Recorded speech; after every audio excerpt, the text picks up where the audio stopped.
할렐루야. 우리에게 오늘이라는 시간을 주신 하나님께 예배로 출발하는 여러분들을 축복합니다. 기도하겠습니다. 아버지 하나님, 우리에게 가장 큰 축복인 하나님의 자녀가 되는 축복을 주심을 감사합니다. 하나님, 오늘도 그 축복의 의미를 기억하며 살아가길 원합니다. 오늘도 하나님 앞에 감사하며 감격 속에 살아가길 원합니다. 하나님, 우리가 무엇을 하든지 어디로 가든지 항상 주님께 예배하는 자세로 살아갈 수 있도록 인도하여 주시고, 그 예배를 통해서 우리에게 주신 하나님의 뜻, 말씀을 통해서 우리에게 허락하신 그 하나님의 은혜를 날마다 누리며 또 그 사랑을 전하며 살아갈 수 있도록 우리를 붙들어 주시옵소서. 어디를 가든지 누구를 만나든지 우리가 하나님의 자녀라는 사실을 잊지 않도록 하여 주시고, 그리스도의 선한 향기가 되어 선한 영향력을 우리 주변에 날마다 펼치게 하여 주시옵소서. 오늘도 하나님의 뜻에 순종하기를 원하오니 주님, 우리의 삶을 지켜보호하여 주시고 오늘도 믿음과 능력으로 살아갈 수 있도록 우리의 삶을 인도하여 주옵소서. 예수 그리스도의 이름으로 기도하옵나이다. 아멘. 다 함께 찬송가 36장 찬양 드립니다.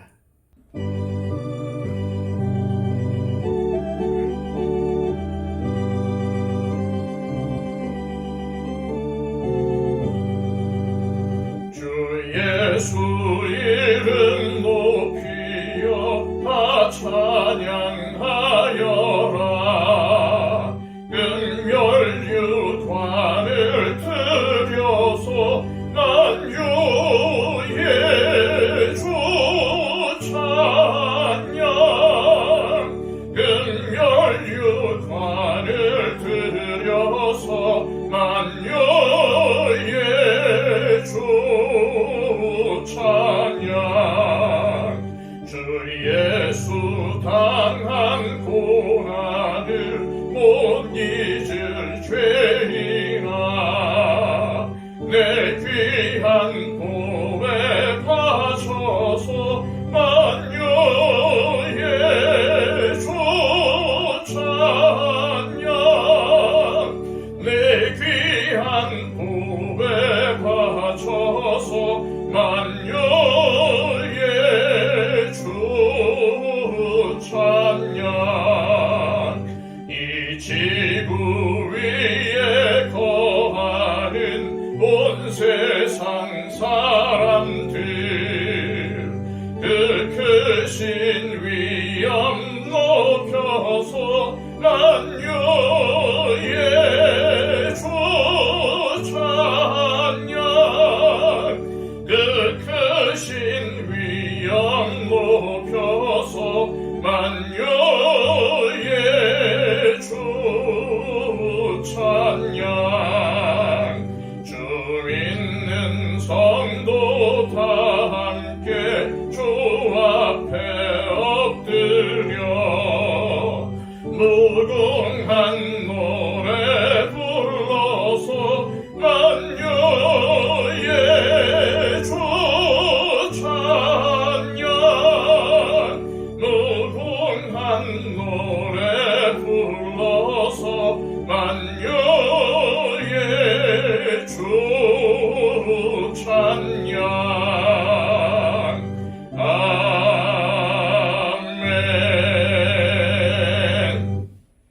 이 시간 우리에게 주신 하나님의 복된 말씀은 신약성경 히브리서 9장 11절에서 15절까지의 말씀입니다. 신약성경 361쪽입니다. 그리스도께서는 장래 좋은 일의 대제사장으로 오사 손으로 짓지 아니한 것, 곧 이 창조에 속하지 아니한 더 크고 온전한 장막으로 말미암아 염소와 송아지의 피로 하지 아니하고 오직 자기의 피로 영원한 속죄를 이루사 단번에 성소에 들어가셨느니라. 염소와 황소의 피와 및 암송아지의 죄를 부정한 자에게 뿌려 그 육체를 정결하게 하여 거룩하게 하거든. 하물며 영원하신 성령으로 말미암아 흠없는 자기를 하나님께 드린 그리스도의 피가 어찌 너희 양심을 죽은 행실에서 깨끗하게 하고 살아계신 하나님을 섬기게 하지 못하겠느냐. 이런 말미암아 그는 새 언약의 중보자시니 이는 첫 언약 때에 범한 죄에서 속량하려고 죽으사 부르심을 입은 자로 하여금 영원한 기업의 약속을 얻게 하려 하심이라. 아멘. 히브리서 기록자는 오늘 본문의 말씀을 통해서 믿음에서 흘러 떠내려가고 있는 유대 그리스도인들에게 예수 그리스도가 구약의 모든 제사를 완성할 만한 완전한 제물이라는 사실을 가르쳐 주고 있습니다. 구약 제사에서 번제의 어린 양과 광야로 쫓겨나는 아사셀 염소가 바로 예수 그리스도를 예표하는 모형과 그림자라는 말입니다. 11절, 12절 말씀입니다. 그리스도께서는 장래 좋은 일의 대제사장으로 오사 손으로 짓지 아니한 것, 곧 이 창조에 속하지 아니한 더 크고 온전한 장막으로 말미암아 염소와 송아지의 피로 하지 아니하고 오직 자기의 피로 영원한 속죄를 이루사 단번에 성소에 들어가셨느니라. 예수님께서 십자가에서 흘리신 보혈의 피는 구약 제사에서 죄를 속하기 위해 제단에 바치는 어린 양의 피를 의미합니다. 또한 예수님께서 성전에서 쫓겨나 십자가를 지고 골고다 언덕을 오르시는 장면은 죄를 속하기 위해 광야로 쫓겨난 아사셀 염소의 희생을 의미하는 것입니다.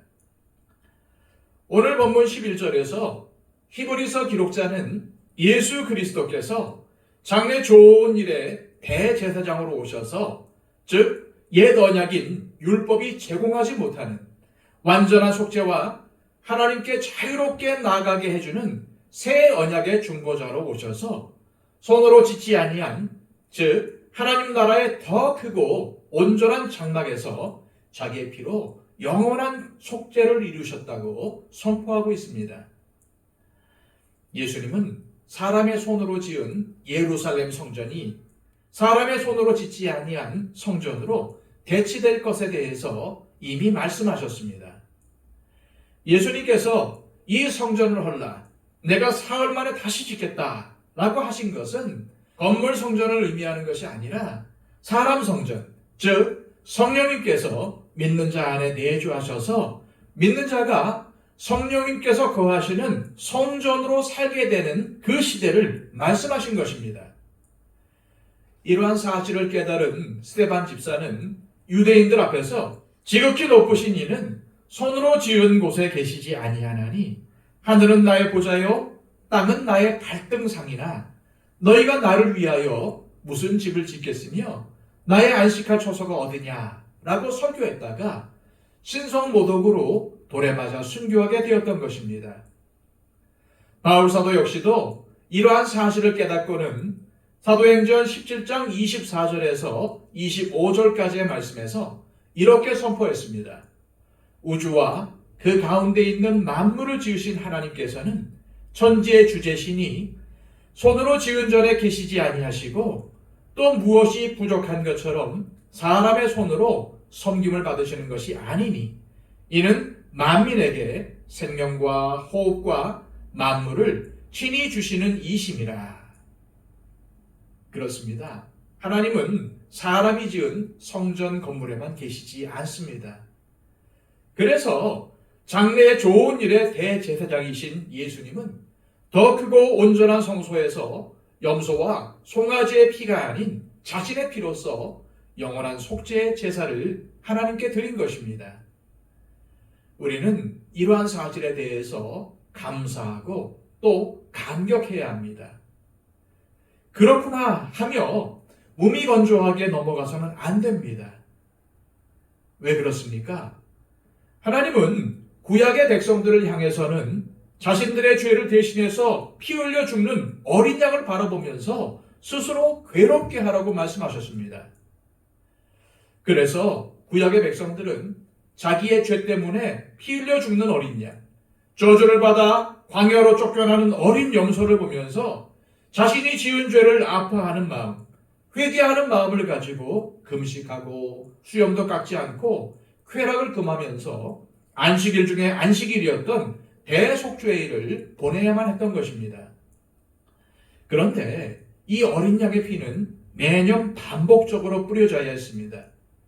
번제도 반복해서 드려져야 했고 죄를 지을 때마다 어린 양이 피를 흘려야만 했던 것입니다. 그런데 이러한 모든 제사를 종결하는 제사, 완성하는 제사가 바로 예수 그리스도께서 속죄의 어린 양이 되셔서 죽으신 것이라고 히브리서 기록자는 우리에게 가르쳐주고 있는 것입니다.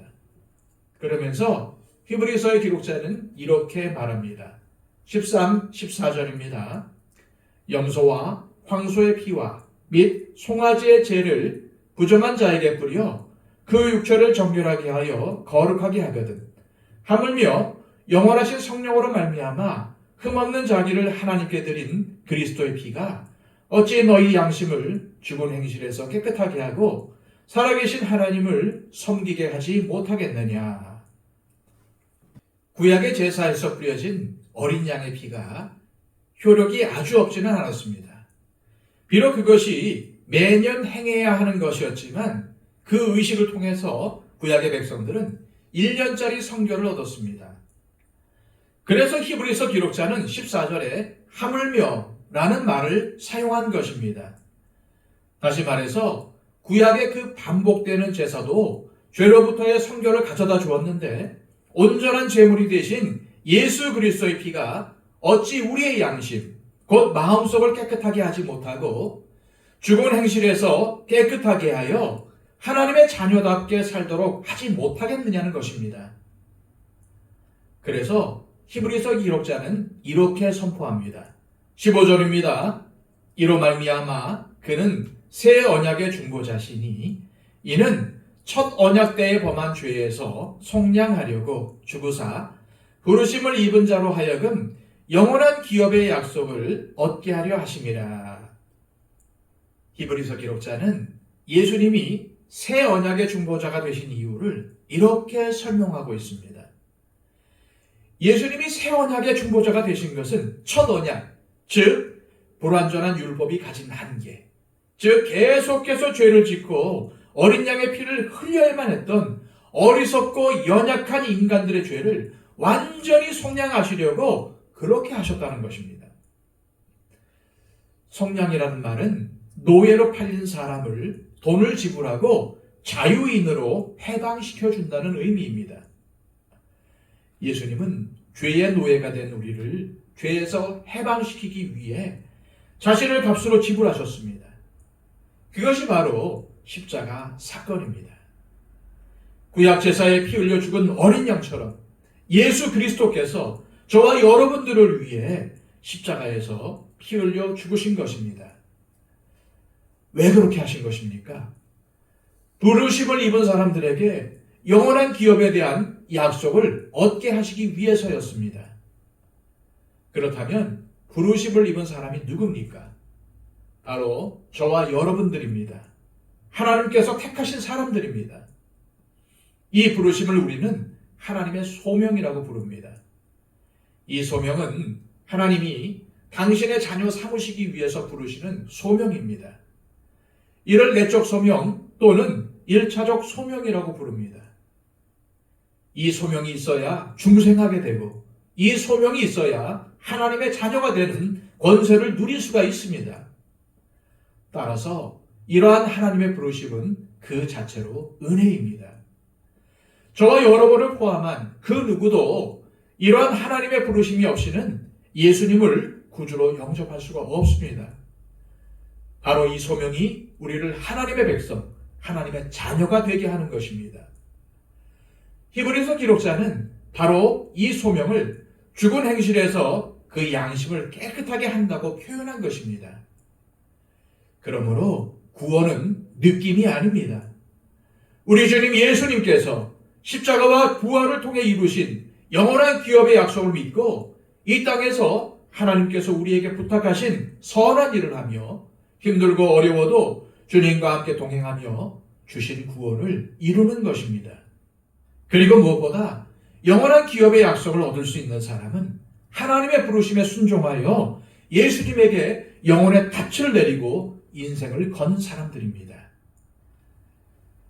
이 시간 기도하실 때 하나님 아버지, 주님께서 우리를 속량하시기 위해 자신의 생명을 값으로 지불하시고 십자가에 달려 죽으셨다는 사실을 알게 되었을 때 처음엔 감격하고 감사하다가 시간이 지나서 지금에 이르러서는 그런가 보다 하며 어떤 감정도 없이 몸이 건조하게 메말라버린 우리의 심정을 불쌍히 여겨주시옵소서. 다시 우리 안에 폭포수와 같은 하나님의 은혜가 흐르게 하시고 주님께서 십자가를 통해 이루신 영원한 기업에 대한 약속을 붙들게 하옵소서. 기도하시기를 바랍니다. 111 기도를 통해서 우리의 기도가 필요한 분들을 위해서 중보해 주시고 특히 우리 이복진 권사님의 회복을 위해서 간구해 주시기를 바랍니다. 기도하겠습니다.